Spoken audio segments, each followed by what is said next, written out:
राहुल जी, आखिर आपको समझ में कब आएगी? हर बार जब आप विदेश जाते हैं, आप भारत की मिट्टी, भारत के लोकतंत्र और भारत के लोगों पर उंगली उठाने लगते हैं। क्या ये वही देश नहीं है जिसने आपको नेता बनाया है, जिसने आपकी बात सुनी? तो फिर क्यों दिल्ली से 15,000 किलोमीटर दूर कोलंबिया जाकर आप अपने ही देश की छवि को धूमिल करने में लगे हैं? आप कहते हैं भारत में लोकतंत्र पर हमला हो रहा है, तो बताइए, अगर लोकतंत्र पर हमला हो रहा होता तो आप खुलेआम देश में रैलियां कैसे करते, भाषण कैसे देते और संसद में सरकार पर सवाल कैसे उठाते? क्या किसी तानाशाही में ये संभव है?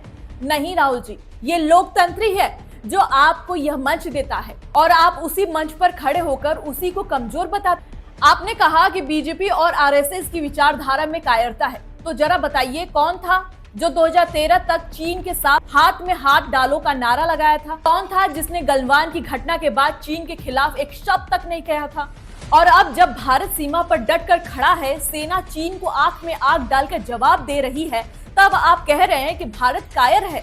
राहुल जी, ये बयान नहीं, ये भारत के वीर सैनिकों का अपमान है। यही चीज अगर आप पे ऊपर कोई उंगली उठा रहा होता है तो आप बोल देते हैं कि ये तो बीजेपी का प्रोपेगेंडा है, गोदी मीडिया है, दलाल है। लेकिन अब सुनिए, अमेरिका के पूर्व वरिष्ठ सरकारी अधिकारी रेमंड विक्री ने आपकी कोलंबिया वाली टिप्पणी पर क्या कहा है। उन्होंने कहा है कि भारतीय नेताओं को, चाहे वे किसी भी पार्टी से हो, भारतीय मूल्यों और उसके हितों में पक्ष में बोलना चाहिए, उनके विपक्ष में नहीं बोलना चाहिए। तो राहुल जी, ये बताइए कि क्या रेमंड विक्री भी बीजेपी का दलाल है या फिर अब अमेरिका भी गोदी मीडिया में शामिल हो गया है? ऑपरेशन सिंदूर के दौरान विपक्ष के नेताओं को जब विदेश भेजा गया था तो हमारे विपक्ष के नेताओं ने भारत का नाम रोशन किया था, उन्होंने आंख में आंख डालकर जवाब दिया था। और आप भी वही विपक्ष की पार्टी से आते हैं, लेकिन आपका कर्तव्य क्या होता है, क्या बनता है कर्तव्य? सवाल बहुत है राहुल जी, पर जवाब हमेशा गायब रहते हैं।